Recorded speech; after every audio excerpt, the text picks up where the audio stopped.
नागपूरला दीक्षाभूमीवर एक आंदोलन सुरू आहे। मुळामध्ये दीक्षाभूमीच्या विकासाचा एक आराखडा हा त्या ठिकाणी तयार करण्यात आला। जवळजवळ 200 कोटी रुपये या आराखड्याकरता राज्य सरकारने दिलेले आहेत। दीक्षाभूमी स्मारक समितीने हा संपूर्ण आराखडा त्या ठिकाणी फायनल केला आहे, त्यांनी मान्य केलेला आहे। त्यानुसार त्या ठिकाणचं बांधकाम चाललेलं आहे।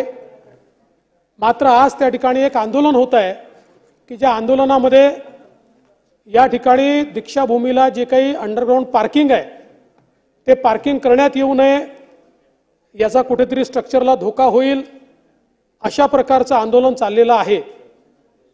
खरं म्हणजे हा संपूर्ण आराखडा स्मारक समितीने अप्रूव्ह केलेला आराखडा आहे। त्यांनी सुचवल्याप्रमाणेच तो आराखडा तयार करण्यात आलेला आहे आणि त्या आराखड्याला केवळ राज्य सरकारने निधी दिलेला आहे। तथापि जी काही त्या ठिकाणची लोकभावना आहे ती पाहता अध्यक्ष महोदय या कामाला स्थगिती देण्यात येते आणि सगळे जे काही लोक आहेत, आंदोलक असतील किंवा इतर जे सगळे स्टेक होल्डर्स असतील, यांची दीक्षाभूमीच्या स्मारक समितीच्या समवेत बैठक घेऊन आणि त्यानुसार या आराखड्यामध्ये काय बदल करायचे असतील ते बदल सगळ्यांनी मिळून सुचवावे।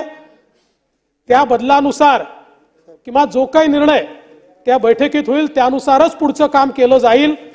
कारण पवित्र दीक्षाभूमी हे जरी त्याचं संचलन स्मारक समिती करत असली तरी देखील संपूर्ण भारताचं एक मॉन्युमेंट म्हणून आपण त्याच्याकडे पाहतो आणि म्हणून अशा प्रकारच्या विकासामध्ये कोणतेही वेगवेगळे मतं असणं हे योग्य नाहीये आणि वेगळी मतं असतील तर ती सगळी एकत्रित करून योग्य प्रकारे त्याचा निर्णय झाला पाहिजे असं सरकारचंही मत आहे। त्यामुळे मी पुन्हा एकदा सांगतो की आराखडा सरकारने जी स्मारक समिती आहे त्या स्मारक समितीने सांगितल्याप्रमाणे तयार केला, त्यानुसार पैसे त्याला दिलेले आहेत आणि आता त्याला स्थगिती देण्यात येते आहे आणि पुन्हा एकदा स्मारक समिती आणि सर्वांची बैठक घेऊन त्या संदर्भातला अंतिम निर्णय घेतल्यानंतरच पुढचं काम त्याचं करण्यात येईल।